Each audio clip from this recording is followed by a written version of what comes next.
Ahora os quiero anunciar la siguiente mesa redonda. Tiene como contenido, como título, Nuevas formas de trabajo, y para moderar esta mesa os quiero presentar a Mónica Zay. Mónica Zay es Human Resource Director de Heineken Company y ella moderará la mesa redonda y nos presentará también a los panelistas, ¿no?, de esta mesa, que es fantástica. Ya lo vais a ver. Mónica, por favor. Sí. Vale. Bueno, pues muy bien, muy buenas tardes a todos, y la verdad que estoy encantada de poder estar aquí moderando esta mesa redonda. Y bueno, me acompañarán de forma virtual, entiendo, o presencial, no sé muy bien. Estamos todavía colocando los micrófonos, ¿no? Vale. ¿Sí? Muy bien. Bueno, pues Pilar Rojas, Corporate Culture Manager de Repsol, Teresa Grana, directora de Recursos Humanos de CB Richard Ellis, y Valentín Bote, director de Randstad Research. Encantada, mucho gusto de estar con vosotros. Muchas gracias. Muchas gracias. Bueno, como hemos estado comentando antes, el gran reto es valorar nuevas formas de trabajar. Hemos estado, entiendo, hablando en las anteriores ponencias del teletrabajo, pero bueno, a mí me gustaría ir un poco más allá. Entiendo que del teletrabajo se ha hablado mucho, que sin duda es la nueva forma de trabajar más famosa, pero en este sentido, ¿cuáles pensáis que son los principales cambios que prevéis implementar en vuestra organización en los próximos años respecto a estas formas de trabajo, que incluyen tanto modelos organizativos como procesos, tecnologías y modelos de aprendizaje y evaluación, para poner algunos ejemplos? Pues mira, yo creo que lo que se ha ido contando a lo largo de la jornada, pues hemos ido haciendo tic, tic, tic. Sí. Yo creo que prácticamente todo. Hay que avanzar pues en todas estas líneas. Tenemos una oportunidad fantástica porque de pronto el futuro se nos ha acelerado mucho y se ha creado el entorno propicio para que muchas de las cosas que pensábamos que ocurriría dentro de varios años pues estén pasando pues prácticamente delante de nuestros ojos, ¿no? Evolucionaremos seguramente hacia organizaciones más planas, más líquidas, donde las formas de trabajo sean mucho más flexibles, más orientadas a proyectos, que se colabore mucho más y rompamos ya definitivamente los silos que a lo mejor hemos tenido en organizaciones pasadas. La digitalización va a formar parte de la forma habitual de trabajar, no solo en los procesos de negocio, desde luego en las áreas de recursos humanos va a ser el protagonista, en todos los procesos clave de gestión del talento, desde la atracción, la gestión, la formación se ha comentado. Bueno, yo creo que todo lo que hemos ido comentando va a ocurrir de una manera muy acelerada en los próximos años. Y bueno, esta situación no ha hecho más que crearnos el entorno propicio para que verdaderamente demos un paso más acelerado del que a lo mejor hubiéramos previsto hace unos cuantos meses. Muchísimas gracias, muy interesante todo lo que comentas. No sé qué opináis. Sí, yo un poco para añadir un poquito más a lo que comenta Pilar, ¿no? Yo focalizada sobre todo en la flexibilidad, por ejemplo, en mi compañía CBR sí que ya existía la flexibilidad anteriormente, orientada pues muy a eficiencia, a productividad, a objetivos, ¿no? En el sentido de, oye, si tengo una reunión con un cliente al lado de mi casa a las 11 de la mañana, pues me quedo en mi casa, trabajo, voy a ver al cliente y ya después, si tengo no que ir, pues ya voy a la oficina, ¿no? Pues bueno, yo creo que tenemos que valorar esta etapa como muy positivamente, ¿vale? Porque independientemente de que nosotros tuviéramos un modelo ya flexible, había determinados pues, comportamientos quizá culturales que no estaban adaptados todavía 100%, sí que lo teníamos en la teoría y sí que en muchos casos se seguía, pero al final el COVID va a ayudar y ha ayudado a que realmente estos comportamientos de determinados líderes que, bueno, quizás les gustaba un poquito más el presencialismo, pues hayan totalmente transformado, o sea que es súper positivo al final lo que va a venir después, ¿no? Porque esa flexibilidad de verdad va a ser real y eso va a impactar mucho pues, en las personas, en la motivación. Y bueno, y luego también el tema del uso de las herramientas colaborativas, pues también las usábamos. Y yo creo que muchas compañías las usábamos, pero un poco lo mismo, ¿no? Ahora se nos va a quitar el miedo. Antes era muy raro, aunque tuvieras flexibilidad, pues era como, no, a la reunión de departamento hay que venir, porque ¿cómo voy a hacer? O te conecto por teléfono, ¿no? Incluso el propio empleado se podía sentir un poquito, estoy conectado por teléfono, pues no, igual. Entonces ahora ya, pues eso ya con las herramientas colaborativas ya sabemos trabajar y ya sabemos tener a gente de forma presencial y a gente de forma trabajando desde su casa conectado. Entonces yo creo que va a ser muy, muy positivo. Muy bien, muchísimas gracias, Valentín. No sé si seguro que tienes algo más que añadir a todo. Sí, lo bueno, comentado. nosotros hace ya algo más de 3 años hicimos una reflexión precisamente sobre el movimiento hacia la adopción de determinadas medidas de flexibilidad, entre ellas el teletrabajo. Y en ese momento, pues que era un momento mucho más sosegado que ahora, evidentemente, pues lo que hicimos fue una serie de experimentos, aplicamos esas medidas en distintas unidades de servicios centrales y de negocio, medimos un montón de KPIs y al final tomamos la decisión de adoptar esas medidas, ¿no? Entonces, estábamos convencidos, una vez que vimos los resultados, de que eso era necesario para que la organización pudiera ganar dosis de flexibilidad, que los trabajadores se sintieran mucho más cómodos y mucho más integrados con esta nueva cultura de la empresa. Y eso pues, ha permitido que en estos momentos de shock en los que hemos tenido que adoptar pues, tantos cambios y adaptarnos de tal manera, pues haya sido todo muy suave, porque ya teníamos interiorizados todas esas herramientas y además pues tecnológicamente estábamos dotados para ello, ¿no? Lo que pasa que quizá lo que durante estos años había sido algo pues voluntario y que cada uno se sintiera cómodo en la magnitud de la adopción de la medida, pues ahora era imprescindible dar el paso, pero más allá de eso, pues estábamos convencidos de que era el camino. Muy bien. Pues, seguramente en los entornos de trabajo, y no sé si compartiréis este punto de vista, veremos dentro de no mucho tiempo que las jornadas de trabajo van a ser algo mucho más flexible y más autogestionado, ¿no? Los horarios de trabajo, los horarios de entrada, de salida, va a quedar, ¿no? Poco obsoleto y vamos a pasar a un modelo en el que el empleado responsable de sus funciones, de sus objetivos, va a ser más dueño de esa jornada laboral, capaz de autogestionar su tiempo, siempre que se ofrezcan los resultados, que se logren los objetivos de negocio y demás, ¿no? Con lo cual, ese modelo quizá de entorno legislativo que tenemos actualmente. Eso es otro capítulo, eso es otro capítulo. Habrá que hacer algo para evolucionar. Totalmente. Pues me parece muy interesante todo lo que habéis comentado, sobre todo porque nos lleva a hablar de gestión del cambio. Y en ese sentido, ¿cuáles han sido vuestros aprendizajes? ¿Qué es lo que habéis visto a nivel de gestión del cambio para llegar a tener estas nuevas formas o modelos de trabajo implementados? Pues, ¿quieres empezar? Mira, nosotros enseguida pusimos en marcha un proyecto de gestión del cambio, llámale gestión del cambio, pero esto ya va a ser permanente, ¿no? Parece que gestión del cambio parece un proyecto que comienza y termina, no, esto ya tiene vocación de estar aquí para siempre. Identificamos agentes de cambio o empleados en los diferentes equipos, países, unidades organizativas, a los que les estamos dando de una manera más cercana, más intensa, criterios, habilidades, conocimientos, formación en definitiva, para que sean ellos los que trasladen de una manera acelerada esas habilidades de gestión, de colaboración online, de trabajo remoto, de utilización de las herramientas colaborativas. Bueno, todo esto que ha sido tan necesario adquirirlo de una manera acelerada, pues intentar dotar a la organización de los conocimientos lo más pronto posible, ¿no? Esto nos está funcionando bien, pero siempre hay que tener un criterio de medir constantemente cómo está siendo la experiencia de los empleados, no solo la de los agentes de cambio, que por supuesto, sino de los empleados en conjunto, e ir incorporando medidas que vayan mejorando esta experiencia, ¿no? Ir detectando a lo mejor necesidades que no tenemos previstas, ir detectando situaciones que van surgiendo a medida que se enfrentan los empleados con retos de negocio y a partir de ahí incorporar mejoras, pues se ha dicho durante todo el día, rápidamente en el momento en el que se necesitan, ¿no? Se acabaron los proyectos largos de recursos humanos, que se ofrece un resultado dentro de un año, no, tiene que ser todo mucho más ágil. Sí, el mundo se está volviendo mucho más ágil y nos tenemos desde recursos humanos también que ofrecer soluciones mucho más rápidas y adaptadas. Muchas gracias.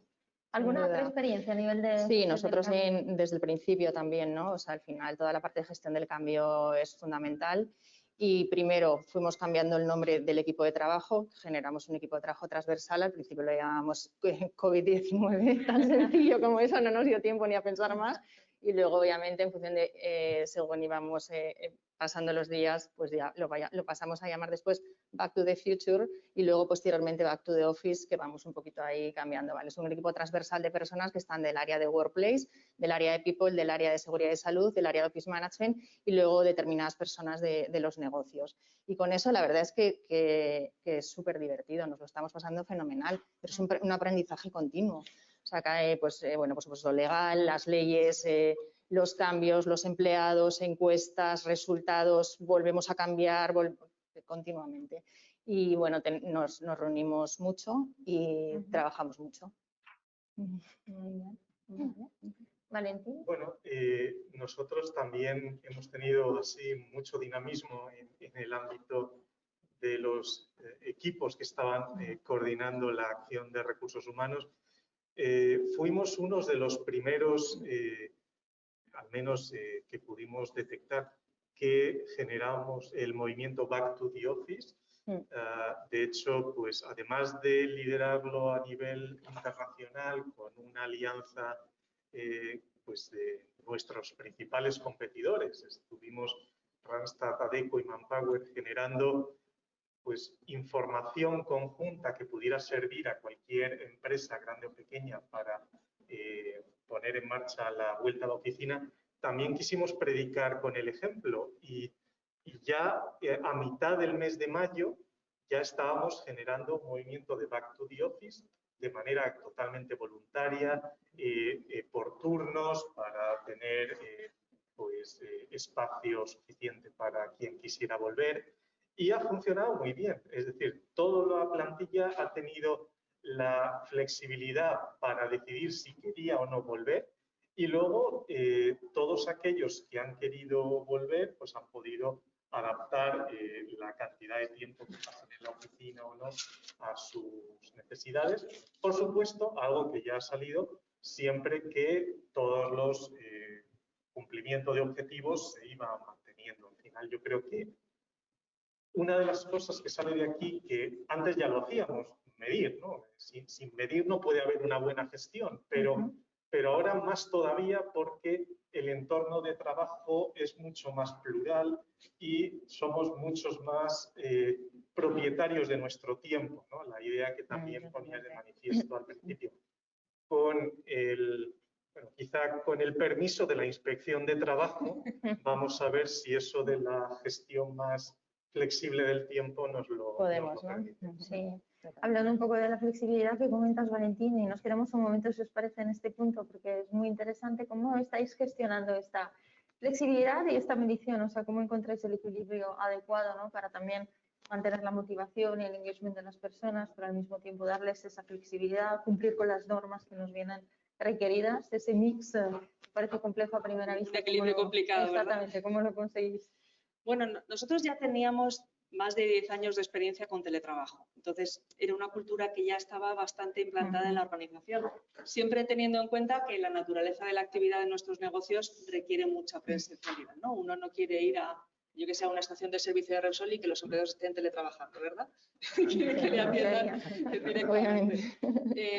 Pero todos aquellos puestos que de alguna manera pueden realizarse parcialmente desde el domicilio, ya teníamos un programa que daba respuesta a esto. Eso ha venido a acelerar mucho más, desde luego, ese entorno y ahora estamos, bueno, pues cumpliendo con los aforos y con los criterios que tenemos, con un régimen de teletrabajo de 1, 2 o 3 días completos. Teletrabajamos también por las tardes para evitar que los empleados tengan que acudir a restauración y demás y eviten, digamos, centros cerrados y demás. Y bueno, pues todo esto acompañándolo mucho a sensibilización, a formación, a acompañamiento a los líderes y a los equipos y, como digo, a ese desarrollo de habilidades digitales para que, bueno, la experiencia del empleado, no solo en la oficina, sino también la experiencia digital, sea lo mejor posible. Muy bien. Pilar.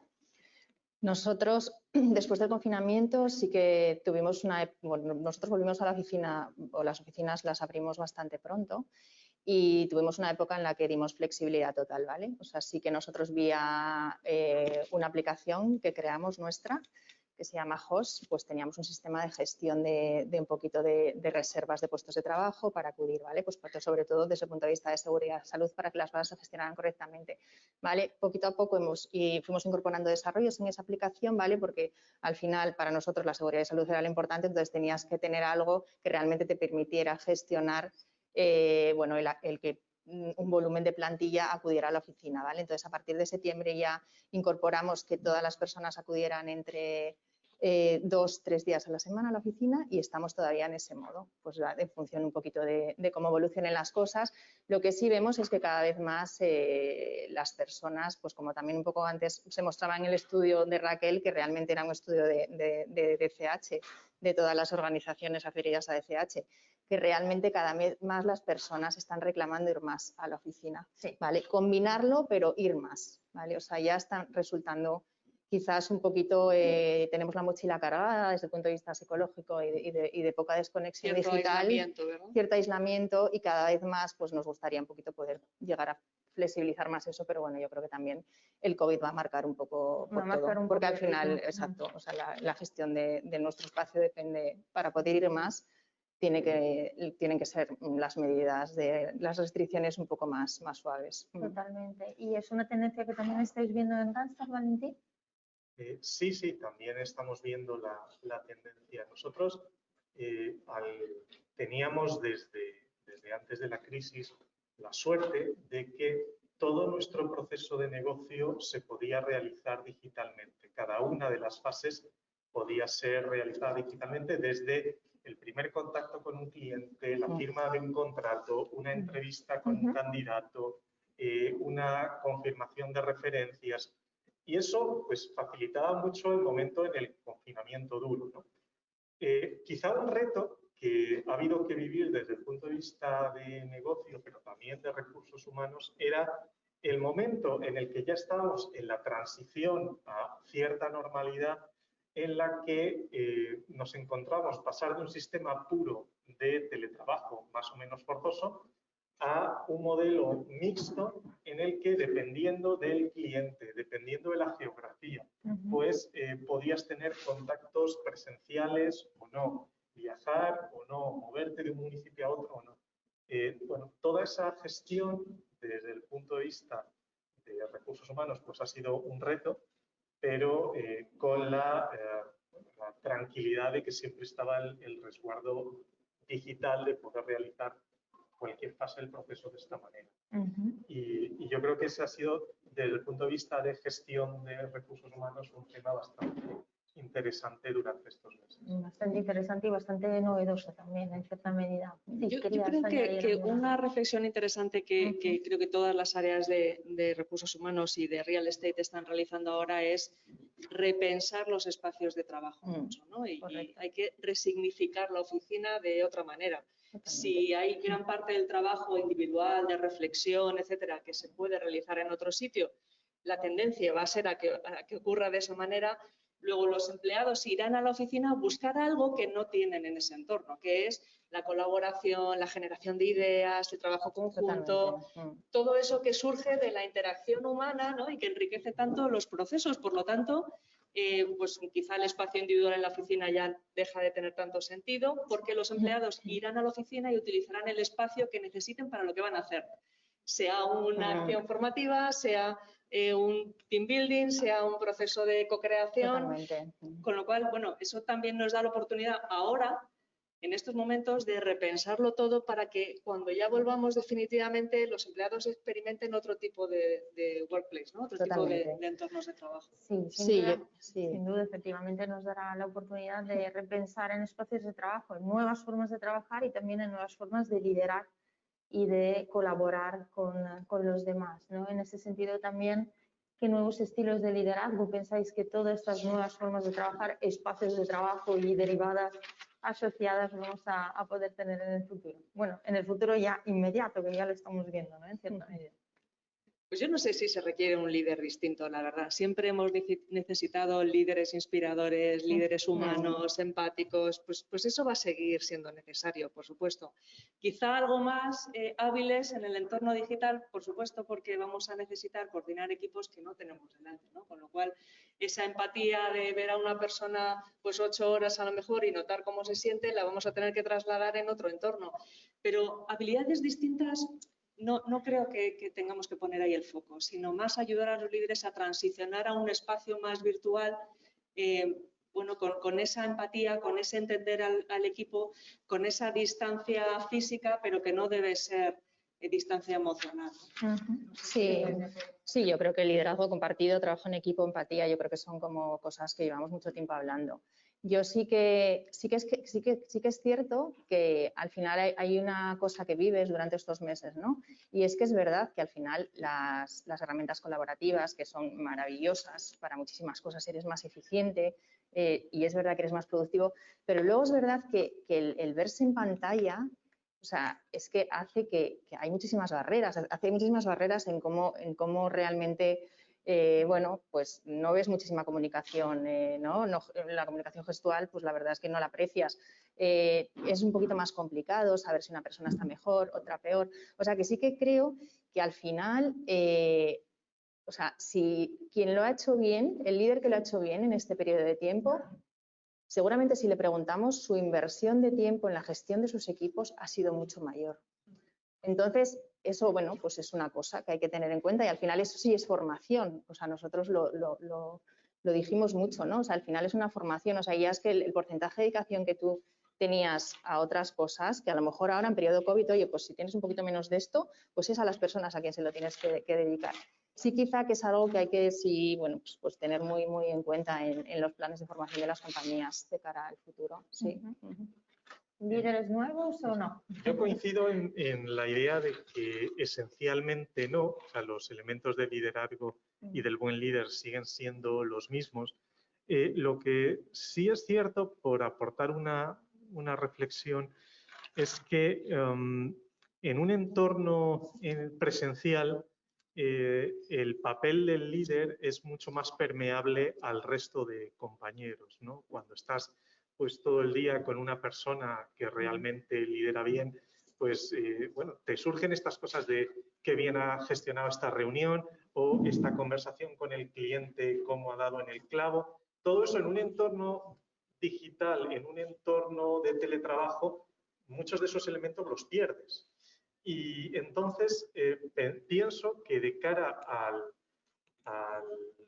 la persona que está en fase de aprendizaje en la organización, es una pérdida de valor el estar en este entorno y eso, pues lógicamente, se puede suplir con formación, pero tenemos que ser conscientes de eso para poderlo bueno, pues implementar y poder bueno, pues compensar esa pérdida de contacto que no es solamente la parte emocional, que es súper valiosa, pero también la parte de aprendizaje. Sí, ese punto es muy importante, sobre todo a nivel de la cultura, especialmente para personas que se unen en esta época y no tienen la posibilidad, ¿no?, de tener el típico onboarding, sino que lo tienes que hacer a distancia, pues evidentemente el poder percibir o el poder tocar con mano la cultura, ¿no?, de una compañía y que se compone de tantas cosas y de tanta riqueza, se hace bastante más compleja virtualmente, ¿no? Pero no sé si queréis añadir algún punto sobre este aspecto, ¿no?, el aspecto más cultural, más propio de cómo transmitir a través de tecnología o a través de herramientas digitales, ¿no?, esa parte cultural, esos matices, ¿no?, propios de poder trabajar en un entorno más directo y cercano. Tienes mucha razón, la parte cultural es fundamental, no solo en la incorporación. Cualquier persona que se cambia de equipo dentro de una misma organización necesita volver a conectar a nivel humano con su equipo, con su líder, con sus compañeros. Totalmente. Eso no lo tenemos que perder, ¿no? Por eso nosotros apostamos más por un modelo mixto, intentando encontrar ese equilibrio entre el teletrabajo y la presencia física que permita a las personas pues, ese espacio de concentración, de autogestión de su tiempo, pero al mismo tiempo no perder la conexión humana pues, entre los equipos y la organización, ¿no? Entonces, a futuro es al modelo al que Totalmente. iremos, un modelo más basado en la autogestión que en el control de la presencia y confiando en que esos espacios de presencia física se signifiquen con ese propósito de la colaboración, ¿no? Incrementando mucho la colaboración y la interactuación entre las personas en los equipos, ¿no? Es un poco al modelo al que nos referíamos inicialmente, un poco híbrido. Perfecto, muchas gracias. Sí, totalmente. Totalmente modelo mixto. Al final, bueno, yo creo que todos hemos visto muchísimos estudios, ¿no? Al final de lo que busca el talento. Yo creo que también nos tenemos que organizar un poco, ¿no? Talent centric, cada una de las organizaciones en el modelo mixto, que yo creo que, bueno, depende de la organización, decidirá un modelo mixto o otro modelo mixto o un modelo un poquito más puro o menos puro en cuanto a teletrabajo y trabajo en la oficina, pero que, bueno, que es importante ver lo que quieren bueno, nuestros empleados y realmente actuar, ¿vale? Tú si ves en estos análisis, al final está claro que si ves 5 cosas que busca el talento, al final normalmente ves 3 que normalmente tiene que haber oficina para que se cumplan y a lo mejor hay 2 que realmente, bueno, pues dices, oye, pues esto puede ser en casa, ¿no? Luego también se habla mucho de, bueno, pues de estas oficinas satélites y es verdad que te das cuenta. Nosotros hemos preguntado a muchas personas, hemos visto muchas encuestas y es verdad que hay un porcentaje de personas que realmente valoran mucho el teletrabajo, pero por la distancia que tiene su casa de la oficina, porque lo que les resulta es lo único que les resulta incómodo. Entonces yo creo que por eso estamos empezando a hablar de esas oficinas satélites, porque a lo mejor los análisis que hay que hacer de cara a cómo nos organicemos de futuro es dónde vive mi plantilla, ¿no? Entonces, cómo realmente les hago la vida cómoda a ellos y aparte contribuye a reducir la huella de carbono. Pues a lo mejor ahora mismo tengo una sede que está en un lugar, a lo mejor para el futuro tengo que tener 2 sedes y así pues conseguir un poco esto. Muy bien. Bueno, nosotros también pensamos que saldremos de esta situación anómala con un reforzamiento del modelo mixto. De hecho, bueno, pues ya se han producido conversaciones del estilo de ampliar el teletrabajo antes de que tuviéramos aprobada la regulación estatal, pero sí que estábamos convencidos de que por la respuesta de toda la empresa, de todos los trabajadores y por la productividad, los resultados en términos de productividad, pues no hay ninguna objeción a dar pasos en ese sentido. Perfecto.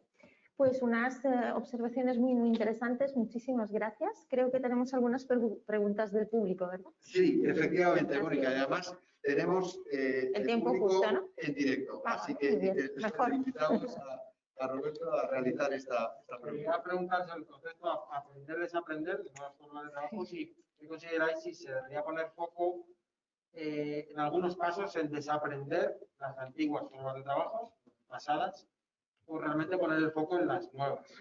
Pensando seguramente en la diversidad generacional, no todos van a encajar con nuevas formas de trabajo en aprender y yo creo que poco en desaprender. La pregunta es, puede parecer lo mismo, pero si en estas nuevas formas de trabajo, pues ahora habría que poner foco en qué es lo que tenemos que desaprender de las que teníamos. Es una reflexión muy interesante. Yo pienso que cuando una organización evoluciona a dar respuesta a este entorno implementando nuevas formas de trabajar, y por eso me refiero a no trabajar tanto por procesos tradicionales, sino evolucionar a trabajar por proyectos, metodologías Lean, Agile, etc. Cuando se crea esa cultura en la organización, si medimos bien la experiencia de empleado y esa experiencia de empleado es satisfactoria, es muy fácil olvidarse de los antiguos patrones, ¿no? Porque bueno, la respuesta es más inmediata, uno puede participar en cosas más variadas, participa de equipos de proyecto distintos, se rompen los silos, tiene más exposición, el talento aflora. Hay suficientes ventajas como para que, en teoría, fuera más atractivo para los empleados participar en ese tipo de retos, ¿no? Con lo cual, el desaprender probablemente es más sencillo que en otros entornos tradicionales. Pero siempre pasa porque efectivamente midamos la experiencia de los empleados, ¿no? Si este entorno se convierte en un entorno mucho más exigente, con más carga mental, con más dificultades para la desconexión, desde luego la transición va a ser mucho más complicada. ¿Queréis añadir? Yo también creo que todo el concepto de generaciones en el COVID a mí me ha sorprendido, como un poquito experiencia más personal. O sea, al final asociamos mucho el COVID al uso de herramientas digitales, pero es que va mucho más allá. O sea, al final es que va asociado a resiliencia, va asociado a experiencia, va asociado a serenidad, va asociado a muchas cosas que para mí casi ha habido, o sea, que nos decían, no, va a ser mucho más sencillo para determinados colectivos porque son súper tecnológicos, pero hay mucho más. Entonces, o sea, creo que para mí se genera incluso una ruptura dentro de ese análisis entre las diferentes generaciones y que creo que es algo ahí sobre la mesa que hay que empezar a investigar y a sacar. Sí, sí. Y a mí esa reflexión me parece muy, muy interesante. Yo también había percibido justo esa reacción, bueno, pues, relativamente sorpresiva de cómo la adaptación a este nuevo entorno en generaciones de más edad no ha sido más compleja ni se ha visto pues más afectada por el cambio tecnológico y creo que esa resiliencia ha sido bastante notoria. Y además, los estereotipos están para romperlos, ¿verdad? Exacto. Efectivamente. Sí, Además, sí, exacto. se han generado muchas oportunidades de colaboración. O sea, por lo menos en mi experiencia he visto mucha generosidad en las personas más jóvenes ayudando a los que eran menos hábiles, y no solo los menos jóvenes, digamos, que eran menos hábiles, sino que había un poco de todo, pero en general muchísima generosidad y espíritu de colaboración a la hora de apoyar a los demás para poder trabajar en este nuevo entorno con esta nueva tecnología. Fantástico. Mónica, yo creo que podemos abordar la última cuestión. Vale, Lo perfecto. que tenía previsto. Sí, mi pregunta iba un poco más dirigida a Pilar, ¿no? Porque escuchándola hablaba de que ese proyecto de gestión del cambio que tenéis integrado y que ya se ha convertido en algo continuo, pues que medíais la experiencia tanto de los agentes de cambio como de las personas. Hasta ahora la manera de medir más común es la encuesta, pero no sé si habéis incorporado alguna otra manera de medirlo y cuáles son los KPIs más relevantes para vosotros. Bueno, la encuesta, desde luego, es la herramienta estrella en estos casos. Si quieres saber algo, pregúntalo. Pregúntalo. Afortunadamente, ahora tenemos suficientes herramientas para que ese pregúntalo no se convierta en un proyecto de 6 meses, sino que al día siguiente puedes estar preguntando o incluso después de una sesión puedes pulsar la experiencia pues, con un NPS sencillo, ¿no? Que no hace falta hacer encuestas de 100 preguntas. Pero los agentes de cambio también nos devuelven mucho feedback. Y ese ya es un feedback más cualitativo, si quieres más subjetivo, pero de su experiencia en trasladar a los empleados en su entorno los conocimientos, las habilidades y ver cómo se enfrentan a los retos, pues nos devuelven lo que está funcionando, lo que no, lo que sigue siendo un dolor para la organización. Pues bueno, las reuniones eran antes un dolor, ahora ya es, no tengo palabras, con lo cual pues nos vuelven a poner sobre la mesa nuevos retos, nuevas fronteras que hay que desplazar y al final esos son los dos elementos, ¿no? En la encuesta, preguntar mucho, preguntar frecuentemente y te diría que casi constantemente y otra, recibir mucho feedback de la organización y tener bueno, pues los oídos repartidos por toda la compañía. Al final, un poco lo que estamos viendo es que ese proceso, que como decía, son proyectos más cortos, más intensos y que tardábamos en tener resultados, ahora se han convertido mucho más iterativos, porque encuentras, ese es el enfoque que está teniendo la persona. Sí, eso también tiene acompañado un cambio cultural interesante, que es ir perdiendo poco a poco el miedo al error, ¿no? Como queríamos tener procesos y proyectos perfectos, pues los sofisticabas durante meses hasta que tenías el producto perfectamente diseñado. Ahora ya la organización crea un entorno en el que se permite experimentar, equivocarte, corregir e implementar de nuevo, ¿no? Y eso creo que es una evolución muy positiva. Un mínimo producto viable para poder, exactamente. Muy bien. Bueno, pues muchísimas gracias a Valentín, Teresa y Pilar. Y también, bueno, pues yo creo que una interesantísima ponencia y unas interesantísimas también consideraciones para algo que ha venido para quedarse y que seguramente iremos viendo evolucionar en todos los aspectos. Nos acordaremos de estos gracias. Sí, nos acordaremos. A ver cómo va. Gracias. Muchísimas gracias.